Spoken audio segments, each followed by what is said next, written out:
અનુભવ હતો જ નથી, કોઈ દિવસ નહીં.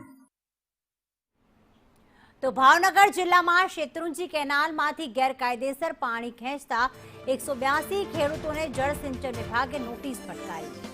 ગત વર્ષની સરખામણીએ પિયત માટેની સત્તાવાર અરજીઓમાં ઘટાડો નોંધાયો છે, જેના પગલે જળસિંચન વિભાગે આકસ્મિક તપાસ હાથ ધરી છે. તપાસમાં મોટા પાયે કેનાલમાંથી પાણી ચોરી ઝડપાઈ છે. પાલીતાણા પેટા વિભાગ સહિત ડાબા અને જમણા કાંઠાની કેનાલોમાં બિન અધિકૃત રીતે પાણી લેતા ખેડૂતોને નોટિસ પાઠવી દંડ ફટકારવામાં આવ્યો. મયુર દવે અમારી સાથે જોડાઈ ગયા છે. મયુર, 182 જેટલા ખેડૂતોને નોટિસ ફટકારવામાં આવી છે. નોટિસમાં કઈ બાબતનો ઉલ્લેખ?